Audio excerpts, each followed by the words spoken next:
The Highlands and Islands of Scotland are some of my favourite places to go bikepacking. I want to cycle as many of the islands as possible. Having already done the Isle of Arran, the Isle of Skye and the Outer Hebrides, I wanted to tick off 2 more.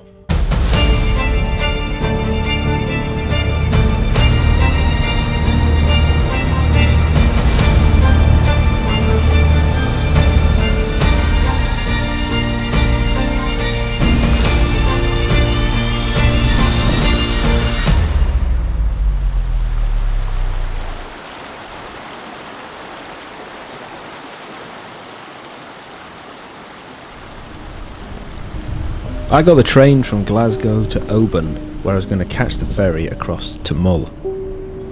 It was already mid-afternoon, but the plan was to cycle about 50 miles across the width of the island and catch a 10-minute ferry to the Isle of Iona.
With about 16 miles to go to the ferry port, it dawned on me I had less than an hour to catch the last ferry. Come on!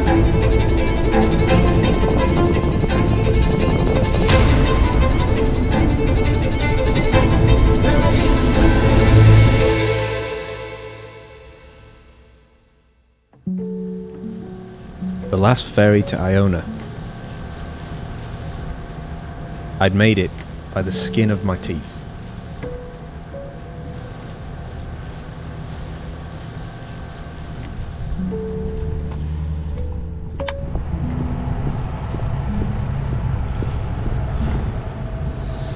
I literally just made it. I can't believe it. Literally as I was cycling down, the ferry was coming into the port, so I could see it coming in. Hardly anybody on it, but the guy working here waved me down and I cycled straight on, so that was cutting it fine. But at least I can stick to the plan now. Heading over to Iona, I'm going to head to the other side of the island and I'm going to wild camp near the beach. So I'm looking forward to that. Pretty shattered now. Cars aren't allowed on Iona unless you're a resident, but there aren't that many of those. So the island is dead quiet and absolutely beautiful.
The plan for day 2 was to catch the ferry back to Mull and cycle the other side of the island about 60 miles to Tobermory.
Day 3, I got up early because I had to catch the first ferry over to the mainland at Kilcohen. That would take me to the most westerly point of the Scottish Highlands, Ardnamurchan. And from there, I was going to ride all the way back to Fort William, about 60 miles. And that's where I was going to catch the sleeper train back home.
This is the Corran ferry, and you can catch this over to the other side of the loch and then cycle to Fort William, but it's on a really, really busy road. It's not nice to ride on. However, there is a second ferry that's a little bit more secret that is just round the other side of this peninsula, and it takes you all the way to Fort William without having to ride on the road. So that's where I'm going.